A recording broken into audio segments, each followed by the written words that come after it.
people were going through a spiritual awakening and they didn't know that that's what's happening to them. A lot of times existential crises are really spiritual awakenings. There is this understanding in mystic teachings that there is a temporary phase of insanity because you really do have to lose your mind in order to find yourself. There are millions upon millions of people that are awakening to a different state of consciousness right now. That shift from 3D, 4D consciousness, or the matrix as some spiritual teachers call it, into 5D consciousness or unity consciousness. The reason that spiritual awakenings are becoming intense has really to do with the evolution of consciousness and the evolution of the planet herself. When we have been disconnected and dissociated from ourselves for so long, and then we start the spiritual awakening, we suddenly start to feel connected to all things. Your soul will drop breadcrumbs along your life. And if you just keep following the breadcrumbs, you will fulfill your mission. When you follow your mission, you will never be lacking.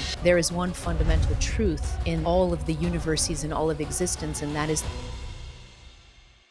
as I went through my own spiritual awakening and then I started working with clients, I started noticing that there were stages that an awakening generally went through. And not everybody goes through the stages one after the other. I'm always very cautious to tell people sometimes you can be going through one or two stages at the same time. Sometimes you can feel like, oh, I'm in the end stage. Yay, I'm there. And then you can go back to square one, which sometimes people are like, what? No, I thought I had made it. Yeah. So just the complexities of a spiritual awakening mean that it goes in waves, it goes in ebbs and flows. And, sometimes we feel like we're reaching the finish line and everything is going to be smelly roses. And then we go back to stage one, or we go back to a place where we need to heal something deeper. Another trauma comes up, a past life memory comes up. And so that's how evolution occurs. It's kind of in this ebb and flow, expansion, contraction, expansion, contraction. So the 6 stages generally, but again, they don't have to be in this order. The first one I call wake up, or where that switch goes on. And for some people, I've been meeting people who say they've been awakened their whole lives, but for the vast majority of people, I've connected with probably millions of people now through YouTube and through my social media, aside from my clients, and they'll usually pinpoint, the people that I've come into contact with will usually pinpoint a moment in their lives where they feel like that awakening started, and they can remember exactly when it was. For me, it was the disintegration of my marriage. So I was living a normal life. I was a clinician. I'm a physical therapist by training. I have a specialty in neuropediatrics, and I was just doing my thing. I was going to Johns Hopkins at the time. I was doing a master's in public health. I had been a physical therapist for a while, and then I returned to college to do another master's. And so I was just living a regular American life. And then suddenly my marriage suddenly fell apart. And this was when I was like, wait a minute, I can't do this anymore. Like, I can't live life this way. There has to be something more to my life than this. And that's usually one of the triggering questions of a spiritual awakening, is when someone says to themselves, there has to be something more to my life than this. And that triggers a bunch of existential questions and a really, really deep yearning to know more, to connect with a deeper part of us. So that's usually the wake up call. Then we have a phase that's called bliss. And this is the second stage. And bliss is usually when we've been numbed, when we have been disconnected and dissociated from ourselves for so long. And then suddenly we wake up and we start the spiritual awakening. We suddenly start to feel connected to all things, which is exactly what spiritual teachers have been telling us for thousands of years, that there is one fundamental truth in all of the universes and all of existence, and that is the fundamental interconnectedness of everything. You're connected to the tree that you're looking at. I'm connected to you right now. You're connected to me. We're connected to everything. I'm connected to this microphone, to this desk. There is a fundamental interconnectedness between everything. We all come from the same place, the same creative energy. And so there's that bliss moment where we start to say, oh my God, I can feel this connection. I could feel this bliss. I'm excited. I'm awake. I'm finally here. Whoa, it's amazing. And so this second stage is called bliss. And then usually we have what's called a crash. So people are usually in that bliss, and then sometimes that bliss can last, maybe a few weeks. For some people, maybe a few days, maybe a month or two, maybe maybe more, but then suddenly comes the crash, and the crash is when we go into a very, very famous, probably the most famous stage of a spiritual awakening that's been talked about for a really long time by mystics, and it's called the dark night of the soul. I like to call it the dark night of the ego more. I kind of shifted this because your soul never goes through a dark night. Your soul is always expansive and amazing and doing great. But the ego is what's having the dark night. And so that's the third stage, the dark night of the soul or the dark night of the ego. And then we go into this dark night, which basically means, it sounds dark, it sounds like ominous, but really this phase is usually the hardest of the spiritual awakening phases. And this is a phase of deep healing. This is where traumas come to the surface to be seen, past life issues come to the surface to be seen. All of the things that you need to work on come to the surface to be seen. And so that's why it's called the dark night. You feel like you're lost in this like hole of darkness with a lot of stuff to heal, and sometimes people don't know how. So that's the dark night of the soul. And sometimes this will last. Yeah, I'm not giving time frames because for everybody it's going to be different. But as soon as you start to, if you continue doing that healing work and you dedicate yourself to doing the healing work, then we have a next phase where you start to see the light at the end of the tunnel. Okay. And so the light at the end of the tunnel, then you can enter another phase called the void. And the void is really it's a place of rest. It's a phase where nothing much is happening in your life. And sometimes people start to get anxious when they're in the void, because this is usually, not always, but usually this is after the dark night of the soul. They've been through so much healing. They're really tired. Their entire energy system, their body's really tired because it's been upgrading and it's been healing all this stuff. And then the void is a place where a lot of times it feels like all the doors to the universe close. And the person starts to say, oh my God, something may be wrong because I can no longer hear my guides. My intuition seems to be cloudy. And all I hear is silence. There's nothing. The universe isn't opening doors of opportunity for me anymore. I'm not seeing synchronicities. Like all of these things that were happening in the bliss stage, they're not happening anymore. And so I'm starting to get a little anxious, is usually what people say. This is the void. And this is meant to be a place of cocooning, a time where you're meant to be quiet and still, preparing you for the next phases. And so that's the void. Then we go into a place called groundedness, which is your energy starts to ground. You've been through so much. You've been through a lot in your life and a lot in your awakening. And your energy starts to mature. You become more mature. You become more spiritually, emotionally mature. You become more of a spiritual adult or a spiritual master. And this is when your energy starts to ground like the roots of a big tree, really. Your energy grounds down, down, down, down, down. You feel stronger. You feel like a big sequoia or a big redwood. You feel more secure. And after this groundedness, we have the last phase, which is purpose. This is when my energy grounds. I've been through a lot of healing. I've been through a lot of stuff. And then suddenly my purpose or my mission comes online, and I start to say, wow, I am now ready to move forward with a different energy and to move forward with more calm, with more certainty. And now I'm ready to dedicate more time to my life purpose. What am I here doing? I know that my soul came here with purpose, and now I'm going to either discover that purpose, tap into it, start focusing more on that purpose. And this is when we see a lot of people sometimes shift careers, which you just talked about before we started this podcast, right? Like that was your path too, right? You come from an engineering background. And so this is when we get to this phase of purpose. That's when people start to say, hey, I'm working this corporate job, but I no longer feel like I belong here. Or some people, I also work with clients. I work with C-suite clients also that say, I'm not going to leave my company. I still feel like my calling is in the corporate world, but it's in the corporate world in a way that I'm now going to help reform the corporate world so that there is a different energy coming into companies, coming into how we do business. And so, not everybody leaves their corporate jobs and, goes and moves into, moves into the woods or whatever. And I always tell people being spiritual doesn't mean that you have to be a hermit in the middle of a forest in a cabin. It doesn't mean that you have to go meditate in a cave for the rest of your life. Like sometimes a lot of examples of spirituality that we have are still examples of extremes, of mystics that go and meditate for years in caves, or they disappear into ashrams, or they become monks or nuns.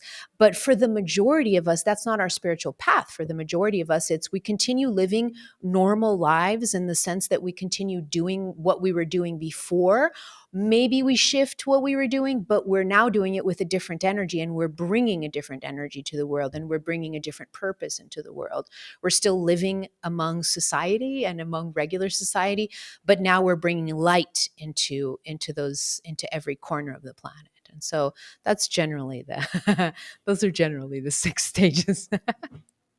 I won't say nailed it. Oh, sorry, but I ended up saying it. In there, are we collectively moving? Because I just see more and more of, and I'm conscious I might be in a bubble, like an echo chamber, because of the inspired evolution, and obviously your channel is dedicated to spiritual awakening. But do you feel like more and more people are going through this collectively around the planet? Because I'm talking to people, and I'm like, you're also in unity consciousness all the time, and you're also in oneness, like non-duality. Like what? People in my backyard are just popping through, and I'm like, what is happening? Like there just used to be 1 or 2 people in India walking around like this, and now there's like everywhere. Yes. Yeah. And this is happening all over the world. There are millions upon millions of people that are awakening to a different state of consciousness right now. And this is what spiritual teachers have been talking about for a long time, that shift from 3D, 4D consciousness, what's known as 3D, 4D consciousness, or the matrix, as some spiritual teachers or some spirituality circles call it, into 5D consciousness or unity consciousness.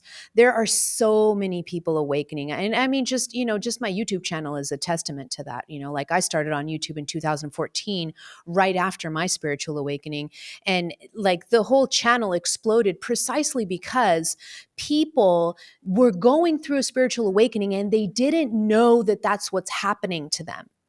And a lot of people still have difficulty in regular society because we are not Western society, modern society, contemporary society is not prepared to hold space for people that are going through spiritual awakenings. And so we call them different things. We call them things that are completely outside of what's happening to them. So some people say they're having midlife crises. Other people are having, like depressive episodes. Other people are being diagnosed with bipolar. Other people, there's a lot of, a whole kind of array of psychological issues that are diagnosed in people that a lot of times aren't real psychological issues that are happening, but they are a transition phase. They're going through a spiritual awakening and they're going through an existential crisis.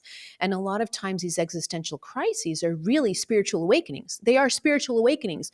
But if people don't have the tools, if they do not have the collective understanding of what a spiritual awakening is, it can be really, really difficult for someone to go through an awakening in modern contemporary society. And I've worked with so many clients that have actually been institutionalized, that they've gone into psych wards temporarily because they had no one around them that knew anything about spirituality. No one had the understanding of saying to them, hey, I think you're going through a spiritual awakening.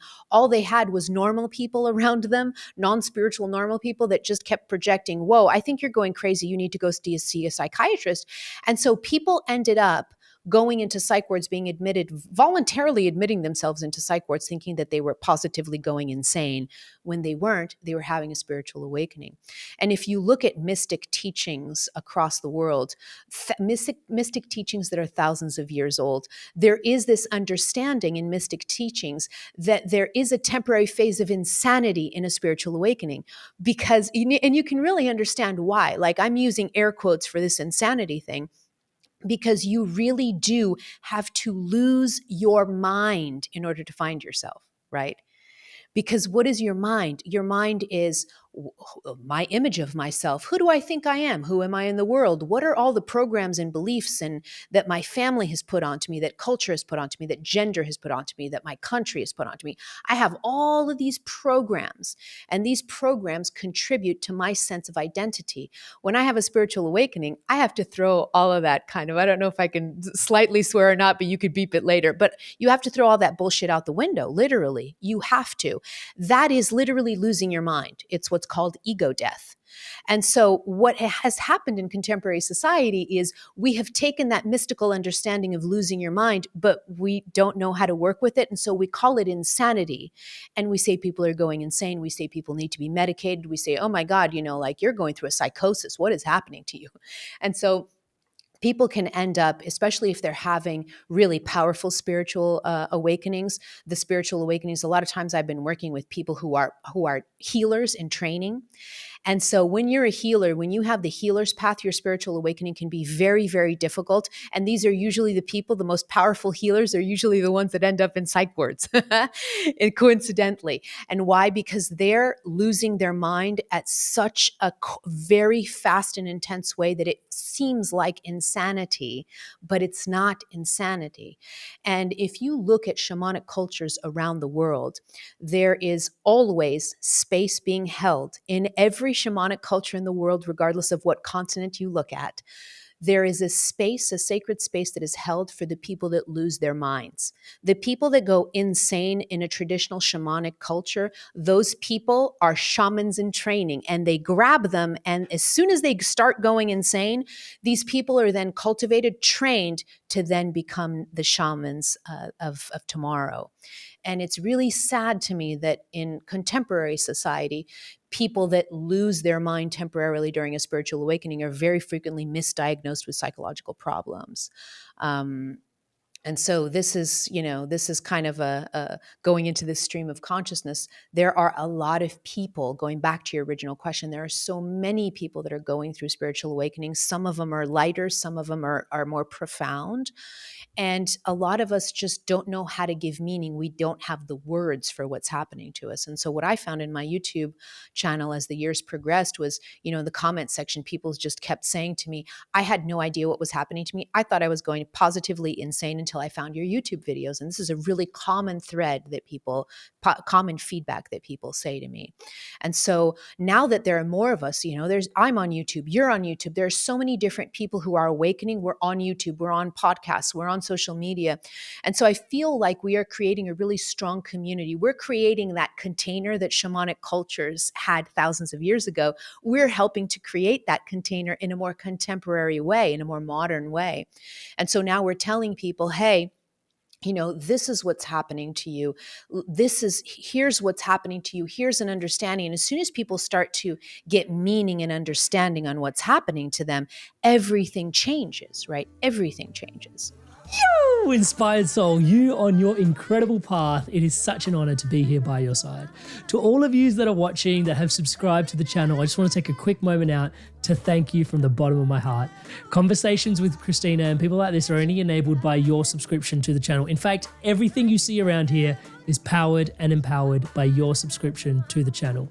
Thank you so much for your love and support. For those of you that haven't yet subscribed, as I'm saying the word subscribe, a button is lighting up below. Please do take a moment to click that button and hit that bell notification icon. Conversations such as this one are coming out twice a week. There's an absolute labor of love, and we love what we do here, and it's all powered by you and your subscription. So please do take a moment, hit subscribe. Thank you so much in advance for doing so. And without too much further ado, back to today's episode. It's really incredible to feel just how potentially having more supportive spaces is actually facilitating people to pop through more. I'm conscious of using words like pop through. Sorry, I've been hanging out with a 3-year-old a lot. But it's also really, I can just feel the trauma, even just as you're sharing it, people awakening and then being unsupported and potentially vilified and worse, for having gone through that. Random question. Some people enamored by their friend's spiritual awakening. I see that a bit. It's like, hey, such and such is awakened, and now it's like an ego journey to pursue Mhm. your own awakening. Your thoughts and sharings on that, please. Yeah, this happens too. This is actually a quite a common phenomenon. There are a lot of people, and I don't want to actually speak harshly about that, because I feel like that's a judgment, and everybody's on their path, and everybody eventually will get there in terms of going deeper. A spiritual awakening to me just means that I am ready to see everything that needs to be seen inside of me. I'm ready to actually know myself without masks, know myself without identities, know myself without any of the crap that I've been instilled with as a human being inside of my family, inside of my society, whatever. I'm ready to strip away all those masks, and I am ready to look at the deepest recesses of my inner being. I'm ready to confront everything painful that has ever happened to me. I am ready to feel all of the difficult emotions that maybe I have been suppressing my whole life. I'm ready. I'm ready. So the moment that I say I'm ready, it's a deeply, deeply inner journey. And there are a lot of people that kind of superficially say they're on a spiritual awakening or they're on a spiritual journey, but then all they end up doing is they get their little yoga mat and they go to a yoga class and then they do their yoga poses and then they leave the yoga classes and they continue to treat people poorly, or they continue to be arrogant, or they continue to like really kind of put out some bad juju out there. I don't care how many yoga classes you go. I don't care how long you call yourself spiritual. If you are not doing the deep inner journey of discovering your triggers, your pains, your traumas, of really stripping away all of the layers of the ego, then you're not really in a profound spiritual awakening. It's just more of a superficial kind of thing. Eventually, you are going to go deeper, because we're all being called to go deeper. This energy that we're on, this planet that we're on, she's evolving too. This sentient being is evolving. She has her own journey and we are standing on top of her. So where she goes, we're going, right? And so if her energy is going up, if she is evolving, if you think of the earth, this is not a rock floating in the middle, a dead rock floating in the middle of nowhere. This is a sentient being with her own energy system, and she is moving along, and she's moving faster. Scientists tell us that the universe is expanding and it's moving faster and faster and faster and faster. Right now, I think we're barreling through space around 70,000 miles an hour, which is insane to think about, right? Like we think like we look, it feels like we're motionless, but we're not motionless. And so this planet is moving. Right, she's moving in her journey, and we are on top of her. So we're kind of being challenged to move also. And so these spiritual awakenings are happening. Everyone is being called to awaken in one way or another, right? Sometimes the awakenings start superficially. And as I was saying a little while ago, I was giving the funny example of, the person that goes to yoga class every day and they, put it on social media and they're like, look at me, I'm doing yoga. I do yoga every day. And they sometimes mistakenly think that that's a spiritual awakening just because it's a spiritual practice. But then if you leave your yoga class and you treat people poorly, or you're still on some kind of ego trip, or all of these different things, then your spiritual awakening isn't really deep. And so, to me, the hallmark of a truly spiritual person is you'll notice that these people become more humble and not more arrogant. So that as the ego disintegrates, they realize that they know less than they did before. And this is what I always tell people. I tell people, in a funny way, I know shit. I don't know anything. Because when you really think about it, when you truly awaken, you realize your place in an infinite intelligence that is so far superior to the human mind that you cannot, this little skull right here cannot grasp the infinity and the complexity of all of existence. And so what do I know? I don't know anything. So what I tell my students and what I tell people that, the audience on YouTube and all of that, I'm constantly telling people every day I wake up and I have what Buddhists call a beginner's mind. I know some things, okay, and I share those some things, and hopefully the some things that I share are helpful to others. But always I wake up every morning with the understanding that I don't know anything, but I'm ready to learn. I'm willing to learn, and I'm willing to continue learning. And so this is a hallmark of someone who's doing very, very deep spiritual work.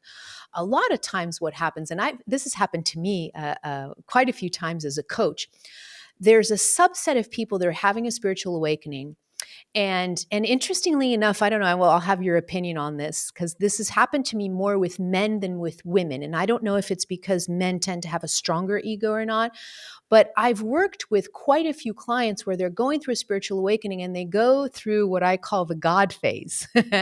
And this is a temporary phase. And when I first encountered it, I was a little flustered on how to work with the person going through this, but then I realized what was happening. And this is when the person has a spiritual awakening, and then they go into that bliss phase. They start to connect with everything. And then suddenly they think they're the second coming of Jesus. and they Mm. and then, they go to a medium, or they go to a psychic, and a psychic says, "Oh my God, you're here for such an important mission. Oh my God, you're really important."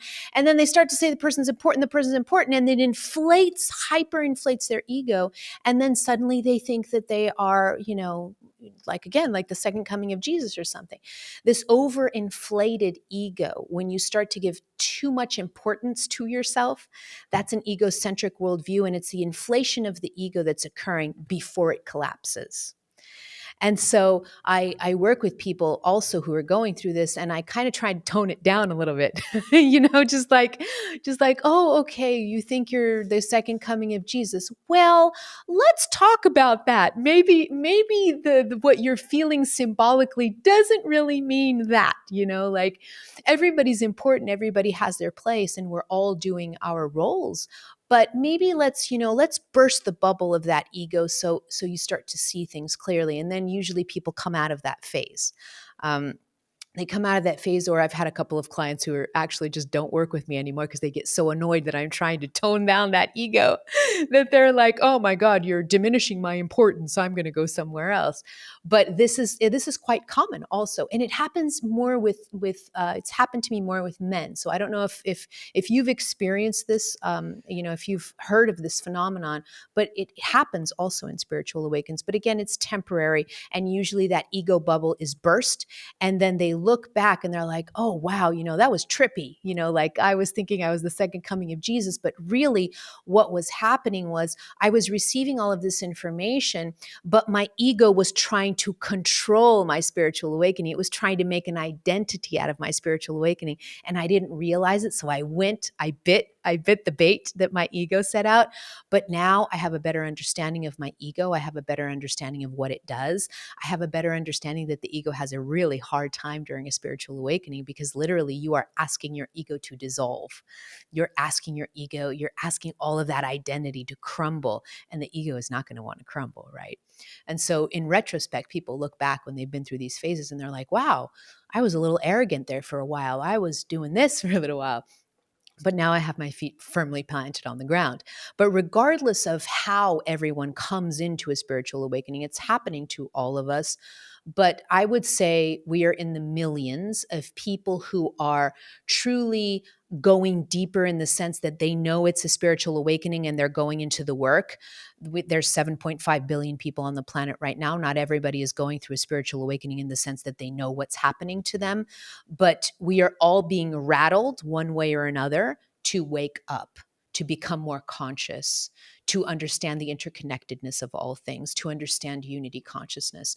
Whether some of us accept that invitation or not, or whether some of us are at a level of consciousness to be able to understand that invitation or not, that's different. But I would say that light workers, or what I call template changers, the people that are watching this video, the people that follow you, the people that follow me, that we're in the millions, I would say, on the planet right now, millions, and there's more people waking up every day. Oh my God, guys, Christina is such a wealth of wisdom, and I have so many questions left to ask her, and yet I would love to hear from you. What are some questions you wished you could have asked Christina if you were the host of this podcast? I'd love to hear from you in the show notes below, and maybe next time she's on, I can ask some of those questions on your behalf. But yeah, maybe she'll reply to you. She's always active on YouTube. So yeah, leave us a comment below with your questions for Christina in and around the content that we discussed here today. Without too much further ado, back to the episode. It's really inspiring to think about what that critical mass looks and feels like as well, and what comes downstream from that. There's a whole podcast right in there.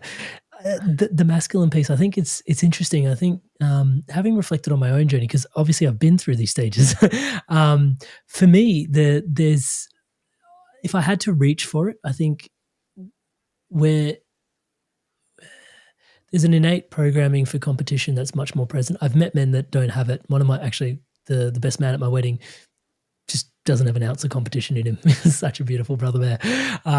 But yeah, I think generally men have this frequency of competition, and society, capitalist society, is masculine at the moment, and it really refines that spear really well in men. And so I think when you get into that bliss phase, it's like, oh, okay, and then your competition kicks in. It's like it's like this innate thing, which is like, how much further can I take this Yeah. thing? And it's like, oh, I must be the best at this thing. And it's like, yeah, we're all the best, but it's like, oh no, but I'm also, and then that's the trap that pops in. For me, the thing that dropped in actually was savior syndrome. Was like, gotta save everybody. And I was like so megalithic that everybody can be saved. It's like, well, bro, who are you? Just take a breath. It was, so I think it manifests differently for different people. But yeah, I totally can relate. We all go through the stage. And I think it's important to recognize that. And I love the grace with which you articulate it as well, because I think it's important for all of us to recognize that we inevitably will go through those stages. And I love just a little nuance that you mentioned before, like no judgment, you know. And I used to think that the opposite of love was hate. And now I'm really starting to recognize that I don't hate much, you know, but I judge a lot. And it's like, actually the opposite of love is actually judgment, bro. And that's, you can do a lot of solid work just right there. Like, just the interface is so present. While we're talking about tools, the tagline on your channel is accelerating spiritual awakening. We talked about how Mother Earth is accelerating through her growth and development. Tell us about accelerating spiritual awakening, and also how do you go about that? Because I think for some people it's either you're either destined for it or not in some ways, and yet this sounds like the engineer in me peaks, right? He goes, "Hey, we can accelerate part of me." But yeah, just wanted to feel into that with you. I think, what I mean with that tagline is that what I've experienced over almost a decade already working with clients post my clinical career, working with clients as a healer, as a coach, what I've noticed is that the work that we do, when you work with a guide, when you work with someone who has gone through the very thing that you're going through right now, there's an acceleration of it. Right. And this happens in every craft, right? Like I'm looking at this table right now. If you don't know anything about woodwork, you're going to download some videos on YouTube and you're going to start scraping the table and cutting the wood. Oh, I want to make a table, whatever. But what's the best way for you to learn how to make a damn table as fast as possible? You work with someone who has expertise in the craft. Literally, that's where the apprenticeship, the whole apprenticeship idea comes from. You learn from someone that has already mastered that, has already done that, has already been through that. They have lessons, they have some wisdom to share, and they also have a way where they can say, hey, don't do that. Like, don't do that, because if you're sitting there ruminating for a month, that's you're only gonna, like, that's not helping you. Here's another way. Why don't you do it this way? And then the person does it that way and they're like, whoa. And then in one day they're up and about. So that's what I mean by helping people accelerate their spiritual awakening, is that I'm helping people see the blind spots that may be keeping them stuck unnecessarily, right? And the only reason I can pinpoint these blind spots is because I was stuck in these things for the longest time. Like I went through an atypical spiritual awakening. I went through a very solitary spiritual awakening, which is very common of healers. I have a healer shaman kind of path. So when I had a spiritual awakening, I literally had a very deep call to remove myself from society. And so I was in a hermit mode, in solitary, literally solitary, for 4 years straight, where I meditated for hours on end. I went weeks without talking to another human being. It was pretty intense, my awakening. And I didn't have a shaman teacher. I didn't have a physical human teacher. I was just, part of my gifts as a teacher is I have an ability to channel and to listen to guidance very easily. So my teachers were my spirit guides from the other side. I didn't have a human teacher. And so I went through a really long time. I would say my entire intense spiritual awakening lasted 6 years. And so in 6 years of you learning how to do things only from the, thank God I had my spirit guides, and thank God I had the ability to listen to the guidance very clearly, because otherwise I wouldn't be here today. I'd still be in circles somewhere doing something, because I remember that even one of my guides one day, and we laughed together, because one of my guides, I was in a rut.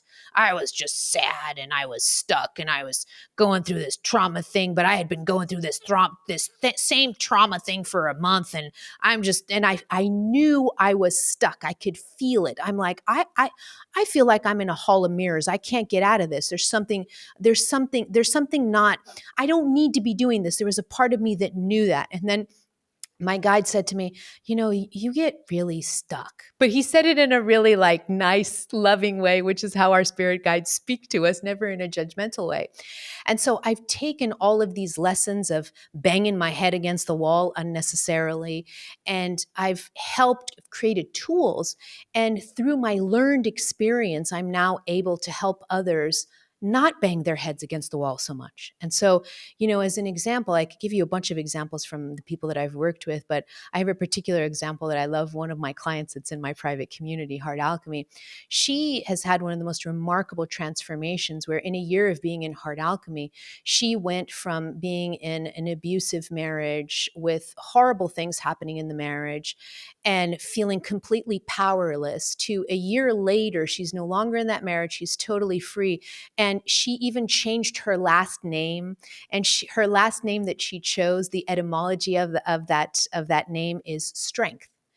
And so she is a completely transformed person in 1 year. And I look at her and I say, holy moly, that would have taken me 5 years if I had done this alone back in my day when I was doing it.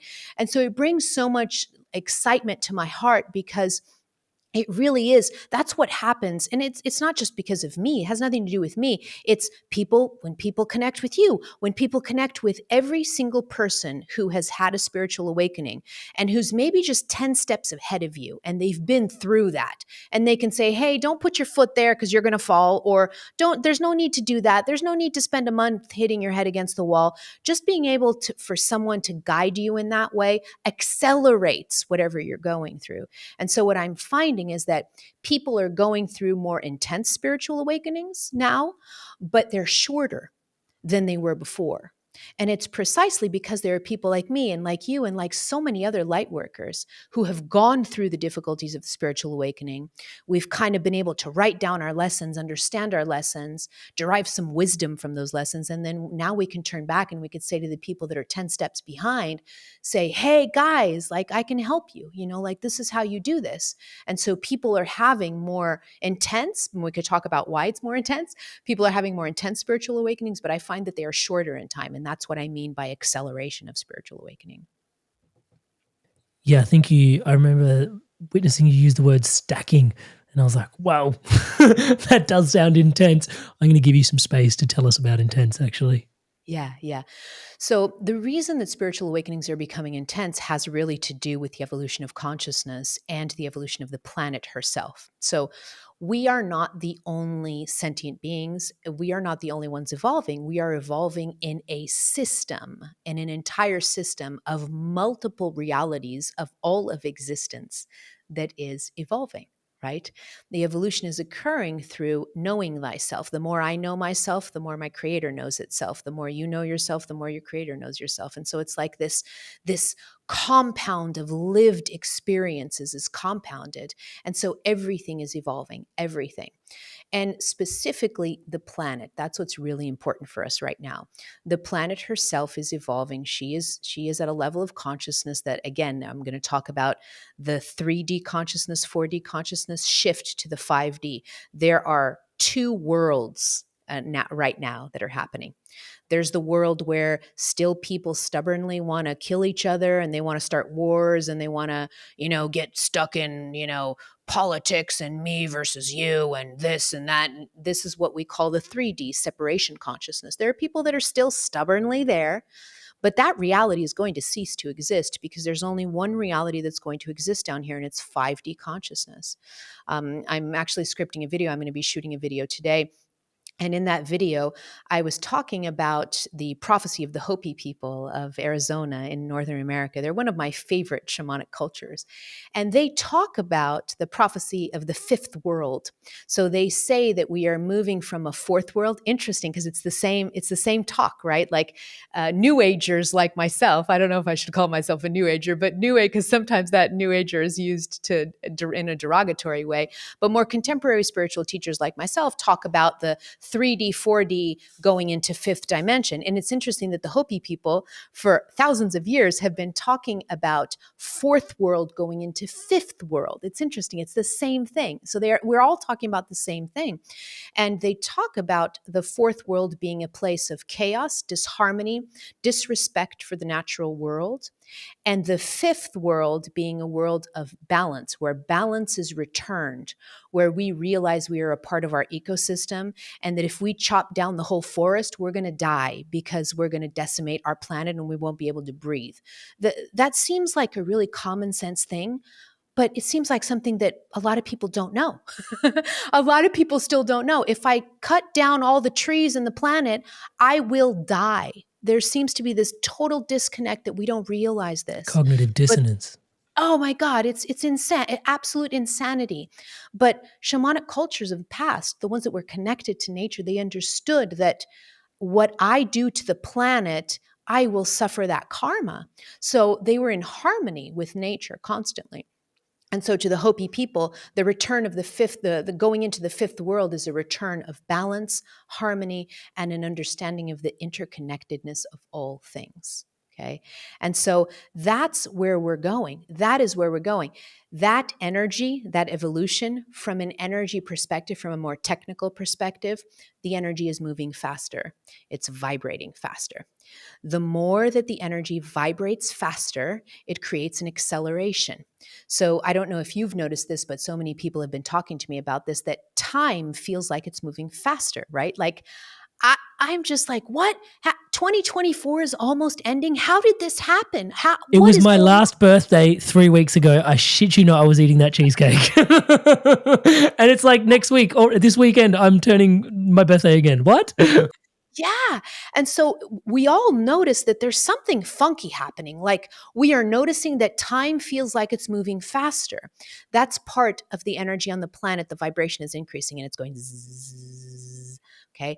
And so we're sitting on this planet, which means that if I wake up today, the energy is higher than it was in 2012 when I woke up. And so I have a spiritual awakening in this energy. Oh boy, get ready for the ride. And this is what happens to people. I've been meeting so many people and they've been saying to me, hey, I woke up this year and I just found your YouTube channel. Oh my God, this is what happens. And then they're saying everything that they're going through. And what people are going through now, when they have a spiritual awakening today, what they're going through now is compounded. It's stacked from what I went through in 2012, 2013. My spiritual awakening, although extremely intense and difficult, it was at least the main one lasted at least 6 years. I had time. I felt like I had time to go through things. Now people are like, oh my God, my ego's dissolving. All my childhood traumas coming up, like all of the 80 different traumas I went through, it's all coming up at the same time. And then my relationship is falling apart. I just lost my job. All of this is happening at the same time. And so that's why spiritual awakenings are more intense. It's because of the speed of the energy, the acceleration of time, and all of the stuff coming up in those people during their awakening. So it's more intense. But the good news, I don't want to scare people, right? The good news is that although spiritual awakenings are more intense right now, they are shorter in time. So again, I gave you the example of that client of mine that went through a revolution in her life in 1 year. She's a completely different person. It would have taken me in 2012, it would have taken me freaking 5 years to go through the transformation that she went through. And so that's the positive side of it, is that you will go through the major healing phases and the major transformation phases, the phases that are most difficult. You'll go through them in a shorter amount of time. So at the end of the day, I think you're better off in this energy, even though it feels more intense, right? It'll only, maybe the people that will say, I am not better off in this energy, are people who have a lot of earth energy and they like to do things slowly. So maybe if you have a lot of earth energy and you like to do things slowly, this may be a little bit of a challenge. But for a lot of people, this new energy it actually has its positives, right? It has its positives. You go through the major healing phases, you confront your trauma, you embody your trauma, you feel it, you heal it. And then in a shorter amount of time, you're ready to move into the next phase of your life, that groundedness, that purpose, that, connecting more to joy, to unity consciousness. And I think overall that's positive. Hi there, guys. I wanted to take a quick moment just to introduce you to my one-to-one coaching. It's something that I deeply love doing. As you can tell, conscious conversation is such a massive part of my life.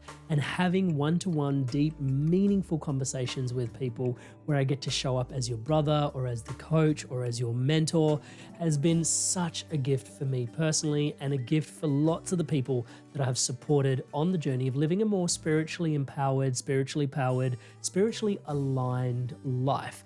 You don't have to take my word for it. Here's some examples of people all around the world that have experienced profound transformations through this coaching experience. Amrit is a fantastic coach. In a few sessions, he got to a depth that I'd only experienced before working with certain medicines. And he's gone through a lot of the struggles that you're probably facing. And Amrit's been a really strong, supportive figure in my journey. In control of myself. I'm kinder to myself. I actually have that vision and a purpose. I do feel like I'm a better version of myself already. Amazing energy. He was easy to talk to, which made me easy to trust him. Working with Amrit at 9 o'clock on a Saturday morning, and really I was bouncing out of bed. Whenever I get off the calls with Amrit, best money we've ever spent. I would not recommend him because I don't want everyone to know about him, and then I won't be able to book him. If he gets too busy, I won't get my turn. I would say absolutely. There's no way you can work with Amrit for a period of time without being transformed. So if you're considering him as a coach, do not hesitate, because you won't be disappointed.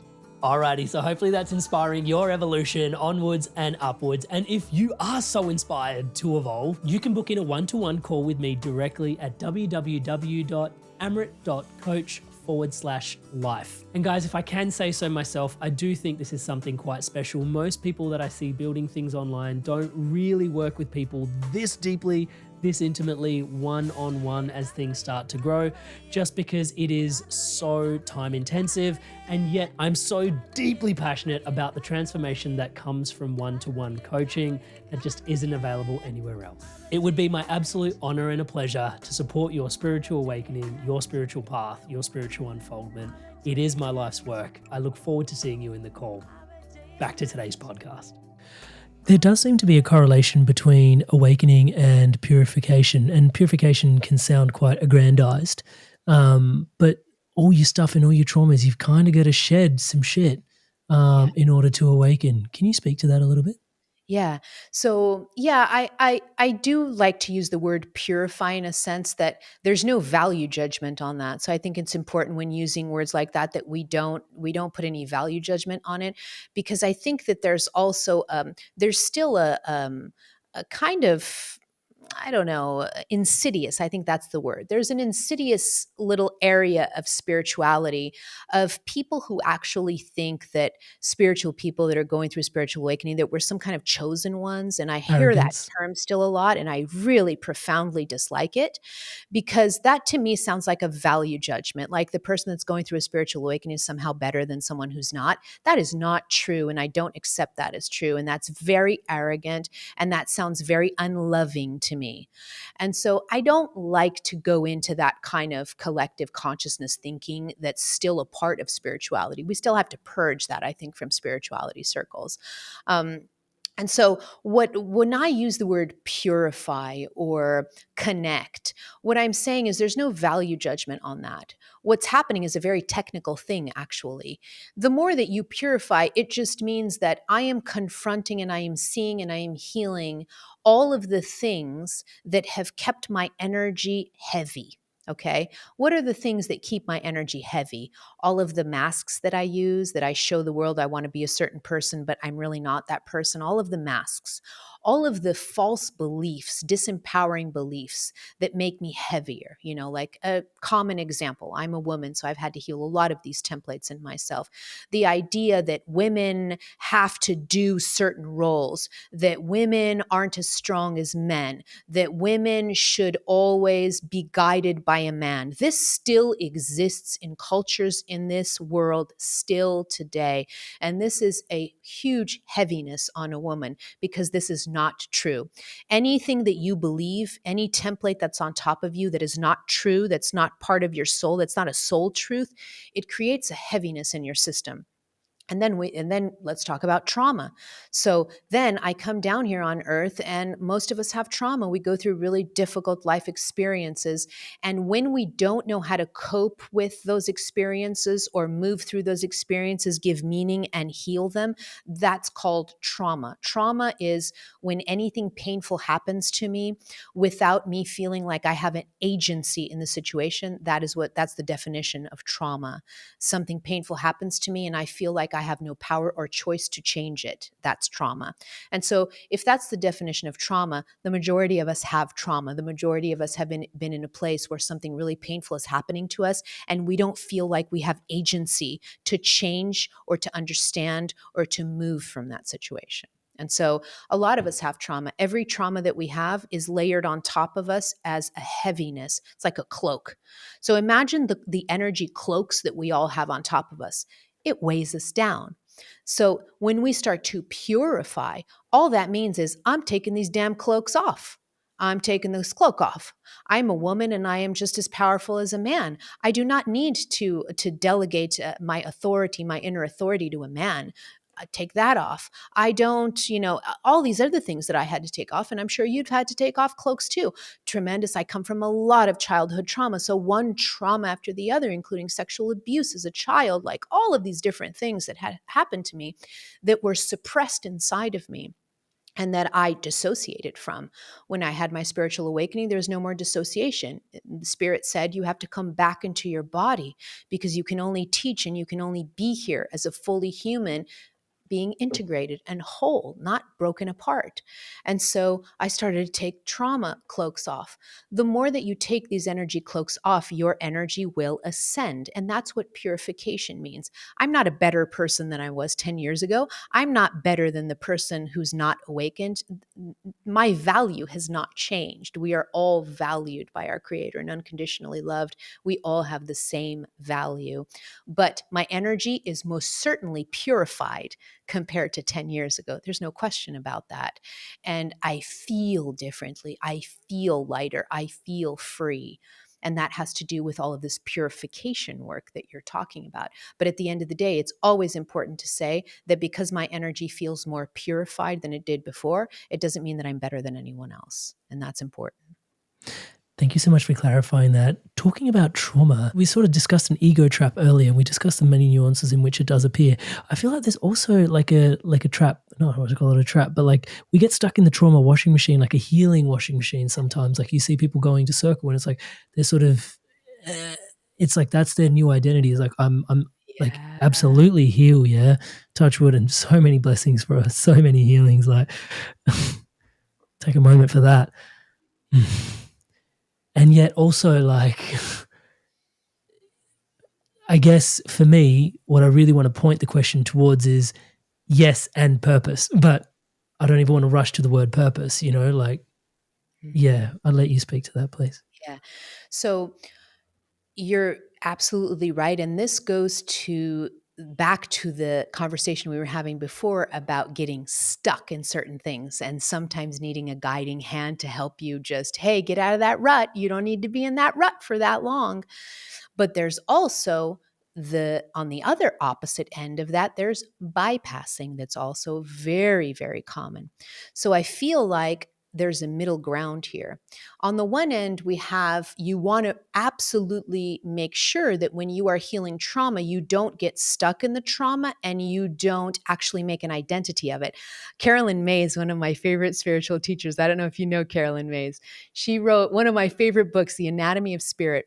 And in that book, The Anatomy of Spirit, she talks about, she uses a term that I love. She calls it woundology. And it's so perfect. And she talks about woundology as, she gave a story. I think it was in this book. I'm pretty sure it was in this book.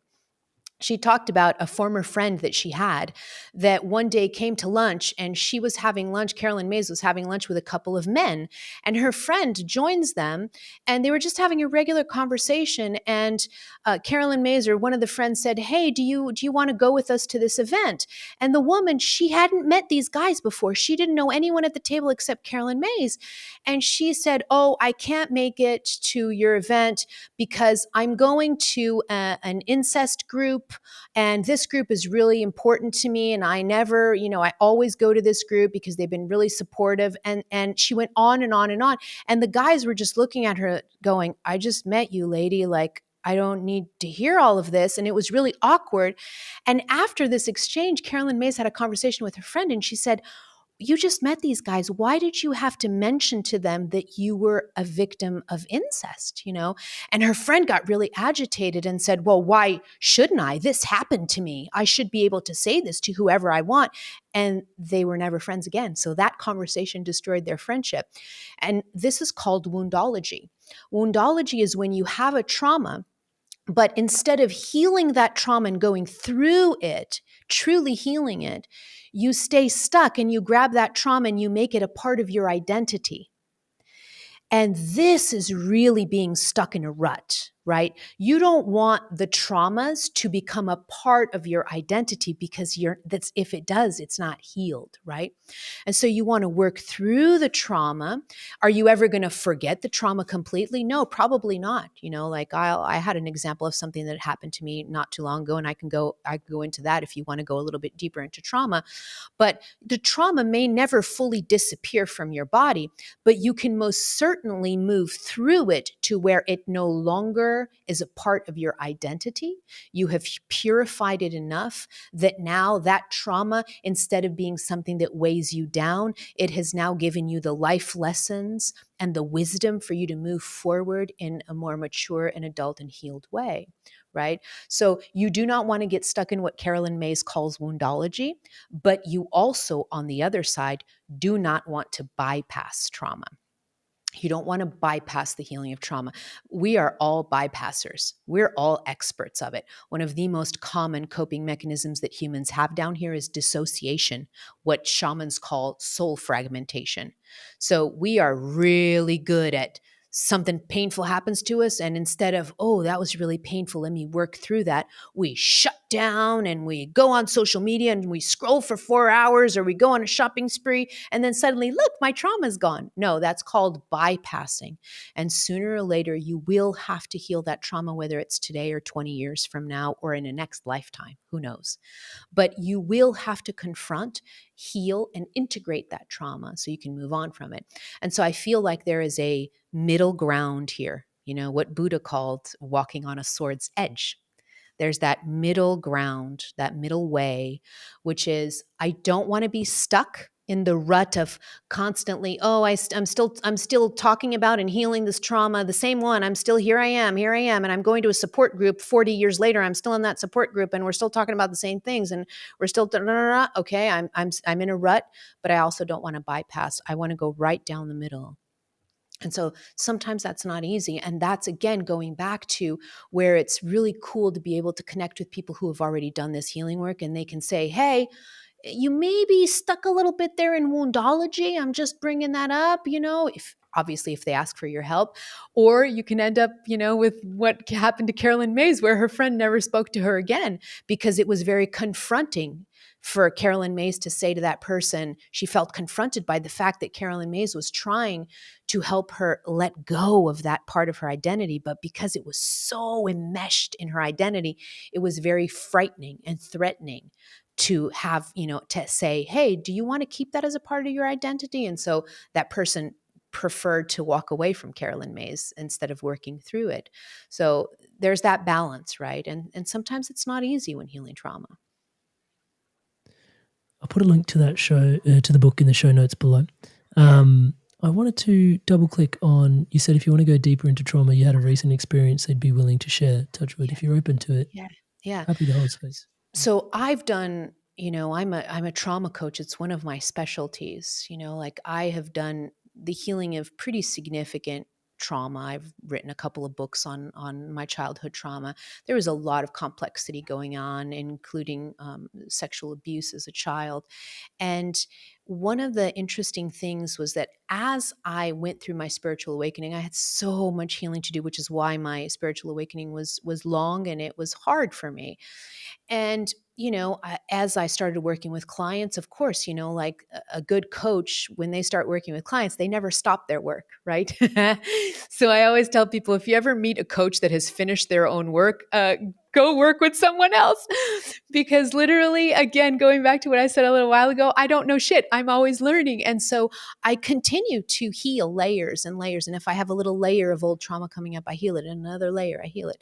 And as I've deepened my knowledge and understanding of trauma healing and done the trauma healing on myself, there was a part of me that was like, oh, wow, I feel light. I feel like my childhood trauma is gone. Whoa, cool, let's move on. And then I never thought about it again. And then a couple of months ago, I had a huge health scare. A really huge health scare. I started to feel a lump in my uterus and I went to the gynecologist, and I remember the gynecologist put her gloves on, and when she went in to feel the lump, as soon as she felt the lump, it was pretty large, and as soon as she felt the lump, her face changed. And I looked at her face and I had a full-blown panic attack trauma response inside of me. And it wasn't just because of her face changing, me going, what? Like, this must be something serious, because the kind of face she just made, it must be something serious. But my body went into a full-blown trauma response because I have significant trauma in my childhood that includes disease, sickness, hospitals. My father was really sick, and my entire childhood revolved around my father's many life-threatening instances until he died at the age of 50 when I was 17. So my entire childhood was lived in panic mode because of my father's health issues. And so that trauma, the trauma of hospitals, sickness, doctors, lives in me. But, I had thought, like this is all healed.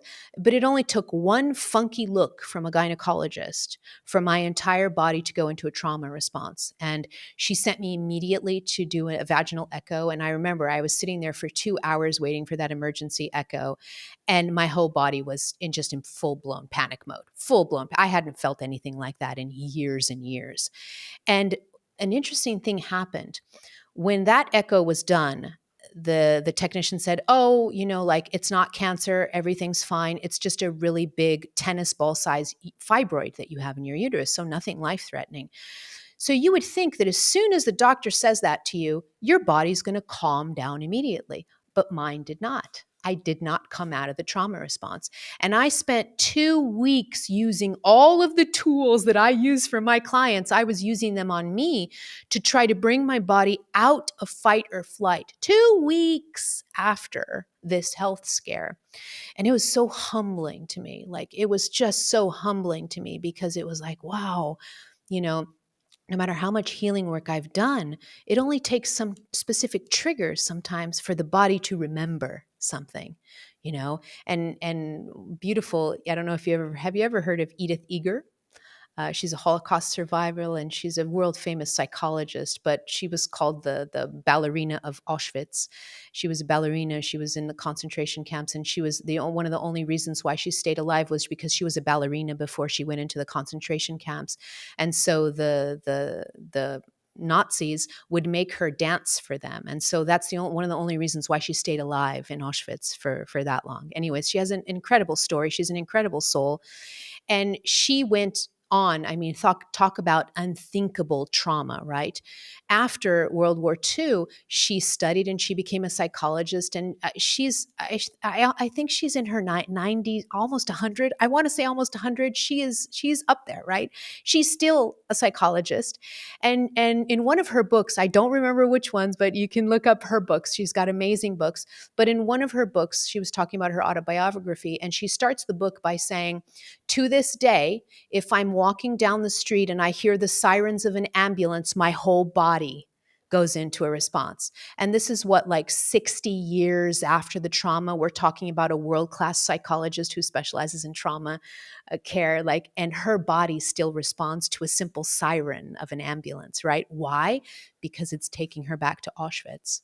And so all of this to say that trauma is complex and it may live in your body forever, but you can heal it to the sense that you know what happened to you, you've worked through the energy. If your body still gets triggered, like mine got triggered or Edith Eger's got triggered, you now have the awareness to work through that trigger, calm the body down and move on with your life in a different way, right? So just because you have a trauma response that comes up in your body after all of the healing work that you've done, it doesn't mean you failed at your healing work. It just means that those trauma, the things that have happened to you may live in your body forever, and that's okay, but it doesn't mean that you're unhealed, all right? So I wanted to leave this story because trauma is complex, and sometimes people like feel like, I thought I had this little feeling that, oh, I've done so much healing work, I'm totally over this. That's not technically always true with trauma. A recent video that you put out that I absolutely loved was 6 different body systems, organs, parts that also correlate to spiritual awakening. And I think just a quick little insight into maybe some of that gives people an opportunity to witness just the range of topics that we can uncover when it comes to spiritual awakening while we're on the topic of trauma, because it lives in the body. Yeah. And that's something that I love to talk about too. And I'm talking about it more, actually. I'm writing a new book and I haven't started writing it, but I'm already receiving the messages for what it's going to be about. And a lot of the book is going to be talking about the more technical things. Again, I'm a physical therapist by training. So anatomy, physiology, all of these things, I know the human body really, really well, especially the brain. It was my specialty as a physical therapist. And so I'm bringing that knowledge in to understand how the body systems are technically impacted by a spiritual awakening, which isn't talked about as much. Like we throw out words like ascension, and your energy is going up, up, up, up, up, up, up, up, up. What does that look like on a cellular level? And so in more of my recent videos, my video style has changed over the years, right? As I'm changing. And in some of my most recent videos, I'm going more into technical things like this is what is actually happening in your cell. This is what is actually happening in your liver. This is what's actually happening in your body systems, in your different systems. And so I feel like that's really important for people to know because, we don't really know anything about these meat suits that we walk in. And it's really interesting, right? So it's like if I get into a Ferrari, I'm going to want to know how to drive a Ferrari, right? Like I'm going to want to know how to drive a Ferrari. It's really puzzling to me because I think that we know so little about the human body, and that's a symptom of our disconnection. We've been so disconnected from the human body that we actually know more about our cell phones than we know about our bodies. We know more about how a microwave works than we know about how our bodies work. And that to me is fascinating. And so what I aim to do is to help people understand the technicalities of a spiritual awakening on a body system level. Because when you can give meaning and understanding to what's happening to you, it also makes a spiritual awakening easier, right? And not to mention that the more that you understand about your body systems, the more you can prevent anything from happening to your body. Because a spiritual awakening, all these shifting energies, if you are not working through your trauma, if you're not taking the invitation of the universe, again, this is a non-judgmental, this isn't a judgment, But the body systems you can actually get sick, physically sick, if you are not working with the energy. And this getting physically sick is not because you're being punished for not doing your work. It's not that.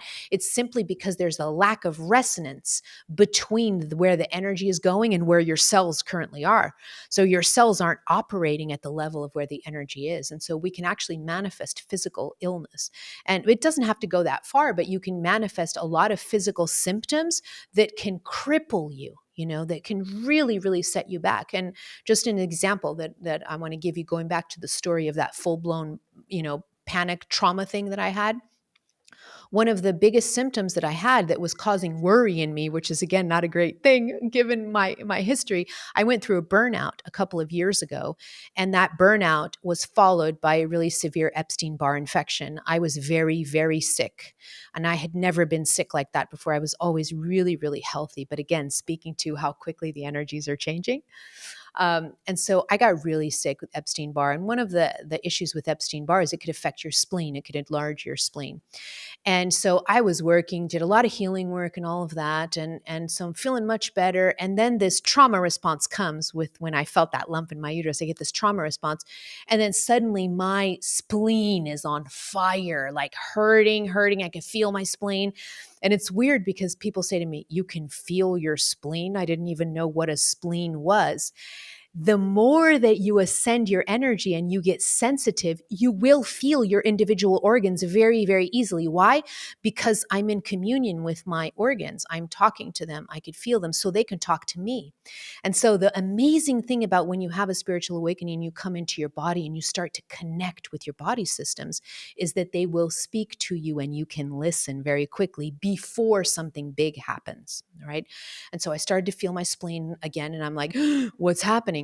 Well, when you look at the spleen from an energy perspective, the spleen is the organ of worry. It's where worry accumulates. And so the more you worry, the more you're taxing your spleen. And so I already knew that. So what did I do? I went on, I have a little membership with a Tai Chi, a Qigong website. So I went on there and I looked up a spleen Qigong routine, and I work really well with Qigong and Tai Chi. It works really well in my body. I'm very responsive to it. And so I started to do my little spleen routines, just following along the video, just something really simple. And the first time I did it, my spleen calmed down immediately. And then I started doing it for the next few days and the pain disappeared. Okay. And this is just one example of how important it is for you to understand your body systems and what they go through in a spiritual awakening. The more that you understand your body systems, the quicker you can get through any physical manifestation of these shifts in energy. So if I didn't know that about the spleen, maybe I would have been in the hospital soon with like an enlarged spleen, and I would have to be going through all these hospital tests and all of this. But just by understanding the spleen from a spiritual and energetic perspective, I was able to bring that energy into harmony and to harmonize my meridians and to calm the system down in a way that maybe if I hadn't known it, I would have been on drugs or hospitalized or going down all kinds of other paths. Hi there, guys. I wanted to take a quick moment just to introduce you to my one-to-one coaching. It's something that I deeply love doing. As you can tell, conscious conversation is such a massive part of my life. And having one-to-one deep, meaningful conversations with people where I get to show up as your brother or as the coach or as your mentor has been such a gift for me personally, and a gift for lots of the people that I have supported on the journey of living a more spiritually empowered, spiritually powered, spiritually aligned life. You don't have to take my word for it. Here's some examples of people all around the world that have experienced profound transformations through this coaching experience. Amrit is a fantastic coach. In a few sessions, he got to a depth that I'd only experienced before working with certain medicines. And He's gone through a lot of the struggles that you're probably facing, and Amrit's been a really strong, supportive figure in my journey. In control of myself. I'm kinder to myself. I actually have that vision and a purpose. I do feel like I'm a better version of myself already. Amazing energy. He was easy to talk to, which made me easy to trust him. Working with Amrit at 9 o'clock on a Saturday morning, and really I was bouncing out of bed. Whenever I get off the calls with Amrit, best money we've ever spent. I would not recommend him because I don't want everyone to know about him, and then I won't be able to book him. If he gets too busy, I won't get my turn. I would say Absolutely. There's no way you can work with Amrit for a period of time without being transformed. So if you're considering him as a coach, do not hesitate, because you won't be disappointed. Alrighty, so hopefully that's inspiring your evolution onwards and upwards. And if you are so inspired to evolve, you can book in a one-to-one call with me directly at www.amrit.coach/life. And guys, if I can say so myself, I do think this is something quite special. Most people that I see building things online don't really work with people this deeply, this intimately, one-on-one as things start to grow, just because it is so time intensive. And yet I'm so deeply passionate about the transformation that comes from one-to-one coaching that just isn't available anywhere else. It would be my absolute honor and a pleasure to support your spiritual awakening, your spiritual path, your spiritual unfoldment. It is my life's work. I look forward to seeing you in the call. Back to today's podcast.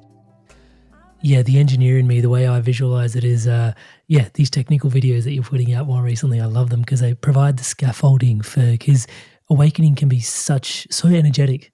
Whereas, this is really like, hey, the actual, I visualize it as scaffolding. Like these are the support structures that are actually helping you hold. I think too, the issue here is that I love that scaffolding example that you just gave.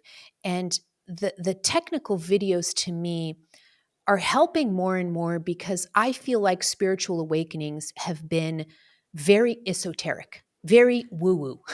And I use the term woo-woo. You either get lucky or you don't, hit or miss. Yeah, it's very woo-woo. Oh, look, all of this is happening. Woo, woo, woo, woo, woo, woo. Unicorns and glitter everywhere. And I'm a science-based person. Of course, like a scientist would probably look at me and they would call me woo-woo now, right? Because all the things I talk about, like science is like, you are totally on Einstein's theory of relativity. Sorry. Yeah, exactly. So a mainstream scientist probably looks at me and is calling me woo-woo. Meanwhile, I think I'm a spiritual scientist. I really aim at grabbing the woo-woo-ness of spirituality and bringing it down to earth and making it more grounded and technical so that people can understand what is actually happening. Instead of saying, you're going through an ascension phase and you're just going up and up and up. And then people are like, what, am I going to fly? Like, is that the aim? Like, am I literally going up, up, and up, and I'm going to grow wings suddenly and I'm going to fly? Like, what does ascension mean, people? What does it mean? And I think that a lot of spiritual teachers and spiritual traditions have not given us as much that technical aspect of what it looks like to evolve, And so that's why these new videos that I'm coming out with a little bit more technical is so that people understand their body systems, they understand how a spiritual awakening affects them and how to work with their bodies. Oh my God. The most important tool that you have in your spiritual awakening is this temple that your soul chose to live in. It is your tool. It's your home. It's your temple. It's so venerated by your soul. And so you've got to know it. You've got to treat it well with kindness. And the more that you treat it well, the more that you communicate with it, the more your spiritual awakening will go in a smoother way than it would before. And this is a little bit of a departure because in a lot of personal development and spirituality circles, we still talk about mind over body, mind over matter, mind. And this is a very masculine kind of patriarchal way of looking at a spiritual awakening or personal development. But the mind is powerful, but the body is too. And it also speaks to you. And the body has a lot to teach the mind if the mind would only listen. And so, understanding the body as a whole is really important. But I do love that. Sorry, I interrupted you a little while ago because I got excited. Stop, you do not get to apologize, and least of all to me, Sister Bear. You interrupt all you want. This is your podcast. Thank you so much for interrupting. You are bucking the trend a little bit with the body awareness as well, and not in a light way because there's a rub in there, and you do call it out at times. Religion v spirituality. And I just want to give you some space to speak to that because the body isn't always, seen as being venerated by the soul. Yeah. And it's really interesting because sometimes I get in trouble a lot, like I don't know if, like you probably get in trouble too. Like all of us that are in front of cameras and that are out there, we get in trouble a lot with a lot of different areas, right? Like I feel like you have to really grow some resilience in order to do the work that we do, because as soon as you put yourself in front of a camera, you can expose yourself to wonderful feedback and people really being like, oh my God, thank you so much for what you're doing because it's helping me so much. But then you've got the trolls and you've got a lot of attacks, that a lot of more shadowy stuff that you have to deal with. And one of the biggest things that I get attacked on is from religion. Like I get attacked by religion a lot. And I work with a lot of reformed religious people that are moving from religion to spirituality. And I even get attacked, not, a lot of times the majority is Christian fundamentalism is usually what attacks me the most and says that I do demonic work. It's all about demons. Unfortunately, religious people can be so heavily programmed into thinking that when they reach for their connection to source, that they're opening themselves up to all kinds of demons. And really, they don't realize it's a system of control that's been put in place by religion. But people are slowly dismantling from that. But I even get attacked on this front by people like that body video that you just talked about. I got quite a few comments about people when I said that the religions of the world, for the most part, do not consider the body holy. And I got attacked by, people coming from the traditions that I respect so much, like Hinduism and the systems in India about Ayurveda and yogic tradition.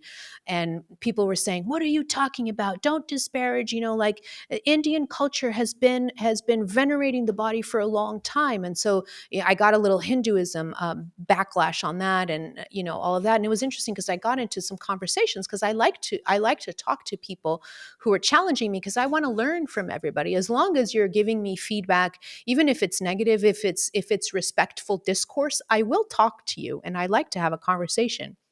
And I remember having a conversation with a couple of people who come from Hindu tradition and understand the all of the immense knowledge that the systems of India have brought us. And they were talking about how the body is venerated. But a lot of times there's shadow aspects in everything, right? Like, there's also the extreme of in Hinduism, Buddhism, everybody talks about transcendence. And a lot of times that transcendence, even in Hinduism, is done through really just a painful procedures on their body. They're either fasting until their body is falling apart, like literally bone skinny until the body is completely falling apart. I was talking in that video about the old Christian tradition of mortification, where priests used to whip themselves. And this was an example of taking the body to its extreme discomfort so that then you transcend the body. This, to me, is not respect for the temple that you live in. It is not. It is not. When I take my body to the extreme where I am bone skinny because I haven't eaten in eons, because I am forcing my body, I am forcing myself to transcend the body. Anytime I am trying to transcend the body, to me, that's a dishonor to the body. To me, that's a dismissal of the body. And so I view things fundamentally differently. I view spirituality fundamentally differently. I view spirituality in the sense that this tool right here, this home, is your fastest way to God, not leaving it. This home right here, this flesh that you see, is your fastest way to God. And that's confronting sometimes to people. And so I was having that conversation with people around the Hindu idea of, respect for the body and the yogic tradition and all of that. And to me, I think probably of the religions of the world, the one that has had probably in its origins, because then it got distorted, but in its origins, the religion or the branch of religion that really did focus on what I just said, that the fastest way to God is through this body, is the tradition of Tantra. Then, of course, Tantra got completely distorted and misused, and horrible things have happened with Tantra since its inception. But in the beginning, the inception of Tantra and the understanding of Tantra was very much this, that I can get to God through my body. And so that to me is probably the only tradition on the planet, religious tradition. I'm talking about religions now. I'm not talking about spiritual traditions, but religions on the planet that does have an understanding that this is holy.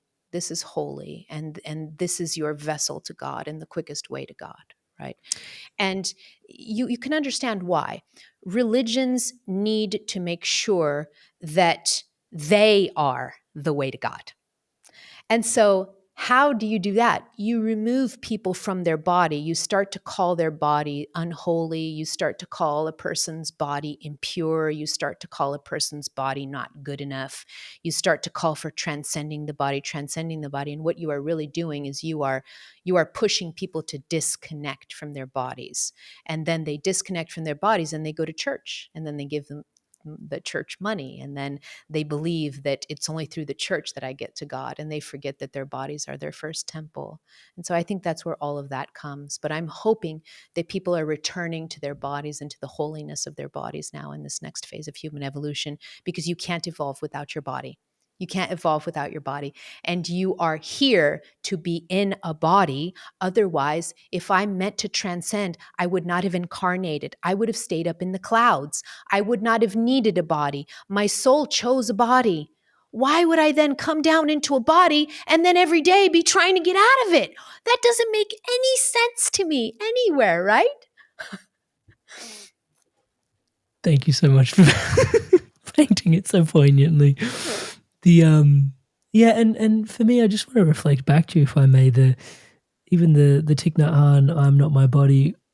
The minute you said, yeah, I would reframe that. For me is, I have so much love and respect for that man, and also so much love and respect for your work. And it's really nice to participate in critical discourse, whereas I think it's so easy to just fall in line. And it's actually easier to fall in line than it is to do your own critical thinking.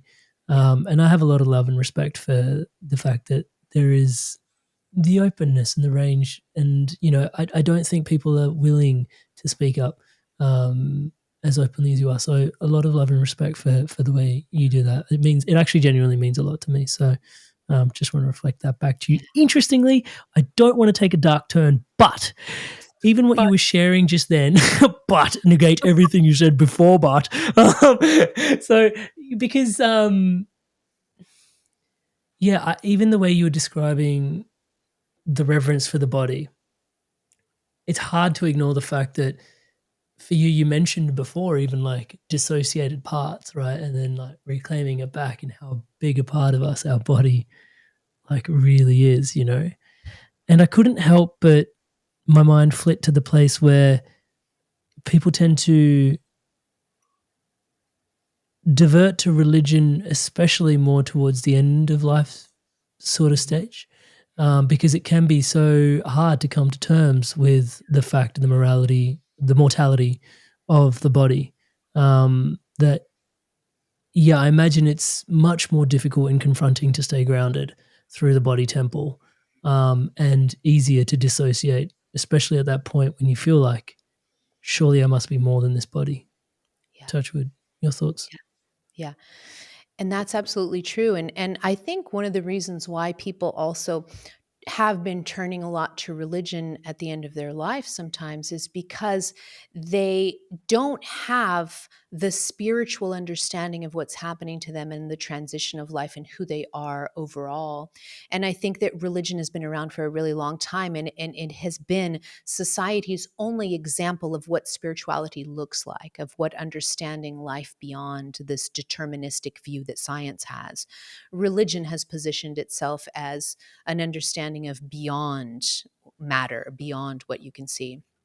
But I think we're moving at a point right now where religion is losing its importance, and religion is not going to disappear. You know, I know people, beautiful people that are religious, and they are also having a spiritual awakening, and they are having those spiritual awakenings inside of their religious organizations, and they are helping to transform those religious organizations. And I have so much respect for that, so much respect, because I don't think religion needs to disappear. It just needs a fundamental shift and a fundamental change. But aside from religion, there are a lot of, now there's a lot of choice in spirituality circles. So for example, I helped a client of mine, I served as his end of life doula. He just passed away in May recently, and I guided him through that process. And I'm not religious, you know, I'm a spiritual teacher. And so I think that the more that people are having the choice, the more that they're awakening, the more that they're finding their community, the more that they're finding their guides, they're finding different people that are helping them understand that yes, I am my body in a certain way because my soul is here, but I'm also more than my body. I am all of it. I'm all of it. And so there comes a point where this body ends its journey down here in physical form, but the rest of me continues. And so it's so helpful to have the understanding about the rest of me continues and know how to actually, it's really interesting, but the process of dying, it's a beautiful process, is a very painful process, can be a very painful process, especially if you're holding on, if your ego is trying to hold on. But it's also a beautiful moment of passage of your body that I think death is so important, and that when you die well, when you transition well, you're setting yourself up for the next lifetime that is a more peaceful lifetime, a lifetime of less karma healing and trauma healing and all this kind of stuff. And so to me, the death process is just as important as the birth process. And so the death process just means that my soul sheds its suit and it goes off, you know, and it goes off into a different dimension, and now is existing in a different dimension. But I think for a lot of people, the going into religion or searching at the end of life, wanting to have conversations about, you know, wow, like my body really is ending. Is this the end of me? You know, where am I going after this? This is a common question of people that are dying. Where am I going after this? Right. And so if you have a more pure view of where you're going, that's not tainted by religion, because religion has a lot of this, oh, if you've done good, you're going to heaven. If you've done bad, you're going to hell. Can you imagine someone on their deathbed looking back on their lives and knowing that they've done some pretty painful things in their lives, and they're, with their last breath, they think they're going to hell because of it? Well, that's horrible to instill this in Programming people. fear, yeah, Absolutely it's horrible to instill this in people. But when a person knows in their hearts and in their soul that no matter what they have done on this planet, that no matter what they have done through what Jesus called the forgetfulness, because you only sin through forgetfulness. And so when they realize that, wow, I have acted in this forgetfulness a lot in my life, and I hurt a lot of people, and they hear someone say, and they say, you know, like, where am I going after this? And that person says, you're going back to God. That's where everybody goes. Everybody goes home. Like, can you imagine what that must feel like in your last breaths, to know that you are going home, that you're not going to this horrible place that religious figures have been telling you you're going to? I mean, I can't imagine what that feels like, but to me, that feels like love. That feels like love, right? And so there are a lot more of end of life doulas, spiritual people like you and me, that are dedicating time to not only help people when they're here, but also help people as they're departing. And I think that's such a sacred duty to do that. So I'm envisioning that more and more, as people are transitioning, they're going to be more awakened themselves. So the death process won't be as difficult for them, but also in that death process, they'll be surrounding themselves by people that understand that they're going home, and that there's all love, and it's only love, and they're not going to be stuck in some purgatory or God knows what after they leave. They're literally going from here home back to God, and to instill that love in them, it makes the transition so much easier. I did a podcast with a beautiful gentleman named Stephen Jenkinson. I'm not sure if you've come across his work. He wrote a book called Die Wise, and he said the last gift we give our ancestors is our death, and coming to terms and reconciling. And he talks about a good death, and we don't really define a good death, in our culture. And just speaks at large about how you confront that. Surely that curtain when it falls will be the last memory that your loved ones have of you, and he invites even some spiritual responsibility into that space. I love that. Yeah, it's really beautiful. Talking about spiritual responsibility, I genuinely can talk to you forever. The last thing I will just sneakily, I was going to wrap it up. Was you mentioned our place, our role. You mentioned the 6 stages being our purpose. I think it'd be unfair for me to let you go, even though I've kept you for the lion's shares of our time today. I do get like this part of my gregariousness, touchwood only slightly. Our place, our role, finding, because even just the fact that so many people tuning in don't know where they fit. And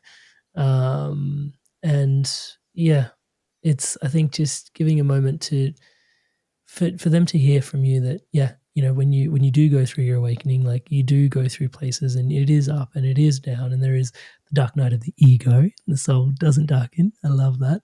And then the call to arms, finding your place, and showing up. Yeah. And a lot of times, people, we have to be careful when we talk about the mission and purpose component of the spiritual awakening, because again, we don't want to aggrandize the ego. So we don't want the ego to take control of this process, because a lot of times what people say to me, like I've had quite a few people say to me, they come up to me and they say, well, like I feel like I'm getting into my purpose and mission part of my life right now. And, I don't know if I'm doing something wrong, but I don't feel like my mission needs to be anything grandiose. The only thing I'm feeling is that I want to be a good mother or a good father. I want to raise an amazing child. And I feel like that's my mission, but I don't know, maybe that's not a great mission. And I look at people, and again, this is a part of a lot of ego that's entered spirituality circles, and that sometimes aggrandizes and becomes arrogant. And now suddenly everybody starts thinking that we all have to have these missions, like a Buddha. We all have to be Buddha or Jesus and change the whole world. That's an egoic thing. We all have our place in all of our missions, and all of a mission really means, what it really means is that your soul came down here with a purpose. It came down here to do a specific thing. A specific overall theme. And a lot of things are going to happen to you, but the soul most certainly planned a purpose for this, a theme for this specific lifetime. And it's about you tapping into that theme. It doesn't mean that you're going to fail if you feel like your theme or your mission is raising children. What an amazing mission that is. And why would that be an inferior mission to a Buddha? And it's really interesting, because sometimes people don't realize this, but, even using Buddha as an example, Buddha fulfilled his mission, but in order to fulfill his mission, he literally abandoned his family. Nobody talks about this. But in order for Buddha to fulfill his mission, he abandoned his children. He was married with children. And so it's really interesting. So for Buddha, his mission was something else. But why isn't raising your family and raising your children an amazing mission? It can be too. So there's no judgment, Maybe your mission is being an amazing, maybe you have a gift of being an incredible teacher, and you're literally transforming the minds of little children that are then going to be the adults of tomorrow. That's an incredible mission. So I want to bring this up because a lot of times people come to me and they feel like they're failing because they haven't found a grandiose mission, whatever the heck that means, and I'm here to say that we all have our different missions, and none of them is inferior to another. So let go of any kind of comparison, let go of any kind of thinking that you should be doing this or you should be doing that, and just tap into what feels right to you. Your mission will feel, it will feel like a natural path for you. Your mission is, sometimes we don't know what our mission is exactly. Like, I don't know what my mission is. I'll find out at the end of my life. And I feel like that's a great attitude to have, because what I'm doing is I'm removing my ego from the whole equation. And I'm saying, I have no idea, because that's usually what happens. Your soul won't give you your mission all in one little fell swoop. Usually what happens is your soul will drop breadcrumbs along your life. And if you just keep following the breadcrumbs, you will fulfill your mission, because you'll get to the end of your life and you'll done exactly what your soul wanted you to do, because you followed the breadcrumbs. And so I continue to follow breadcrumbs. I followed breadcrumbs when I left my house after my spiritual awakening. I followed breadcrumbs when I started a YouTube channel out of a whim, out of an intuition, because I didn't even know anything about cameras. I knew nothing about filming. I knew nothing about YouTube. And I'm like, what? You want me to get in front of a camera and start talking? And if you go back, and I sometimes do this because I think it's funny as hell. If you go back to my first video on YouTube, it's the most hysterical thing. I'm just talking like a robot because I have no idea what the heck I'm saying. And it's as boring can be. But I followed my intuition and I kept going. And now I look back and I go, wow, what an amazing breadcrumb. I was supposed to do that. But when I look forward, do I know what else my soul wants me to do? No, I just follow the breadcrumbs. And the breadcrumbs are my passions, my interests, what excites me. So for a lot of people, they'll say to me, I have no idea what my mission is. And I'll say, okay, backtrack. What are you passionate about? What are you really excited about? And they'll say, well, actually, this may seem weird, but right now I'm excited about taking a photography course. But isn't that weird? And I'm like, why are you judging that? If you're excited about doing that, do it, and then you'll find out what that was all for later. And so this is how I like to work with purpose and with mission, is to bring people back from that, oh, my mission has to be, I have to be the second coming of Jesus, or I have to be an important CEO or Elon Musk or who knows what. Like, everybody's always looking at something like big and you know, all this kind of stuff. But no, there is something big in every mission. You just have to follow the breadcrumbs, follow your excitements, even if you have no idea where they're going. And one of the impediments that people have sometimes with the mission purpose thing is that they have a hard time shedding the money template. This is a really powerful template, and I feel like it's be a great way to end this conversation. If you do not shed the money template, you're going to be stuck, because it's remarkable how many templates we have around money. So I don't know if you heard this growing up, but I certainly did. And pretty much, I think everyone, when you're growing up and your parents are saying, you know, go to school and study, you know, so you can get a good job and, you know, whatever, do this. And then, you know, imagine the kid that says, can I paint? I really like art. Can I, you know, like, I feel like I want to do some painting. What are you talking about? Go do your maths and your sciences, because painting isn't going to pay your bills. What are you talking about? That's not even a job. How many people have heard this? So we've been so templated to believe that only certain jobs create abundance, and that the things that we're passionate about, this happens a lot, for example, with musicians, you know, like, I was a really gifted musician as a child. It wasn't a part of my path to continue to be a gifted musician, but imagine if I had had parents that had said to me, stop playing guitar, stop playing piano. That makes no sense whatsoever. And this happens to a lot of children now. Why? Because music isn't considered something that, the arts aren't considered something that you can make money with. And you have to shed that. Okay, so here's the fundamental truth that you need to know. Your mission will bring you abundance by nature. It just will. When you follow your mission, you will never go lacking. Okay, so I'm going to say that again because that's so important. When you follow your mission, you will never be lacking.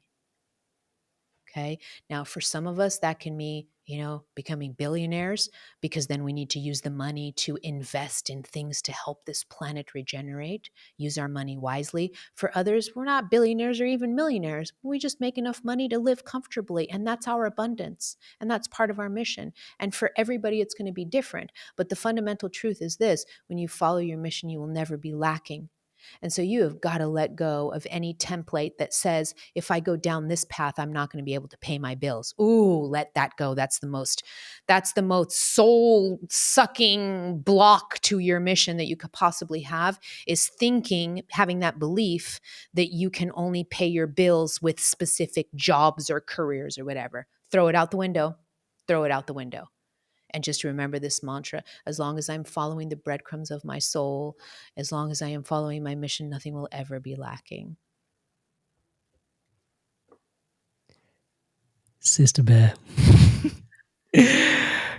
Christina Lopes, thank you so incredible much for this. For those that want to dive in deeper, it's a unique moment in time at the launch of this podcast. Actually, Heart Alchemy only opens its doors a few times a year. It's actually open right now, right? Yeah. So Heart Alchemy is my private community. I talked a little bit about it when I was talking about that client of mine that made that transformation.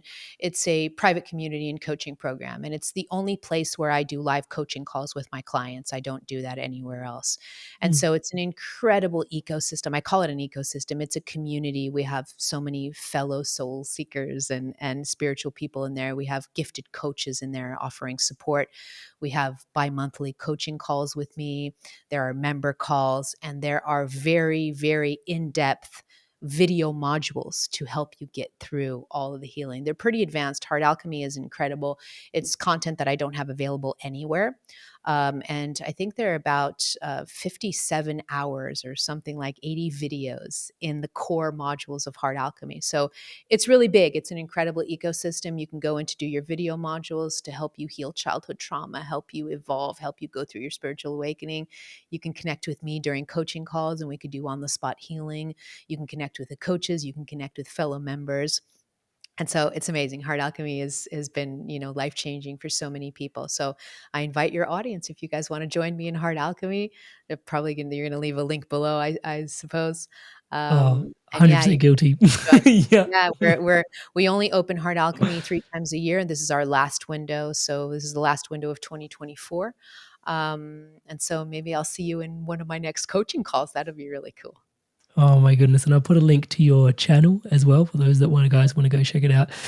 Everything we've discussed, we'll lovingly put a link in the show notes below, including the remarkable books and teachers. I'm excited to dive in more. The Anatomy of Spirit sounds like a very yummy read.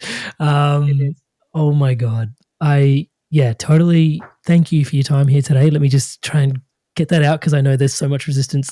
Because really what I want to say is I can thank you for your time and energy here today. But really at the heart of it, this whole conversation, and actually so much of your life's work stands on, it is your life's work. We get to bask in it, in this particular little moment, and just, take away so many gems and jewels from it. And just thanks to your willingness to share, and your vulnerability and your openness. And just really, really grateful, yes, for our time together, but also for the time that we haven't spent together. Big fan of your channel. Thank you so much. Yeah, man, just grateful for you. Thank you for you doing I appreciate you. Thank you so much. Inspired soul, you've made it through all the way to the end of another incredible conversation. Christina was absolutely amazing. In this particular podcast, we talked a lot about the body. There's the podcast we did with Dr. Bessel van der Kolk here. He wrote the book, The Body Keeps the Score. I'm going to put that on screen in just a second if you want to go deeper into that sort of wisdom. Also, we discussed Stephen Jenkinson and his incredible work on how to die wise. Not everybody grows into an elder. Some people grow older, but they don't really make it into elderhood. Touchwood, and not everybody dies wise. What does it mean to die wise? It's an incredibly profound conversation, probably one of the most profound conversations facing that final frontier, and I'm going to pop that on screen in just a sec. Just before I do, just taking a humble moment, please, to request all of you that haven't yet subscribed to the channel to subscribe to the channel. Everything you see around here is powered and empowered, as I like to say, by your subscription to the channel. All the lights, everything you see is on thanks to you and your loving support for everything that we're doing. I cannot thank you enough. And again, to all of you that are subscribed to the channel, thank you so much for your incredible love and support. It is all you doing this, and I just feel absolutely honored to be your brother, walking this path by your side, being able to do this. Thank you, thank you, thank you. Now, as promised on screen, your opportunity to take your journey further. I can't wait to see you in the next video, whether it's with Stephen Jenkinson or Dr. Bessel van der Kolk or the other one on screen. If you haven't yet subscribed, hit my face, the icon of the channel, Touchwood. Yeah, you can subscribe there. But honestly, thank you so much for your love and support, and I'm so excited to see you in the next one. Can't wait to stay inspired, keep evolving by your side. Go on, click the video. I'll see you there.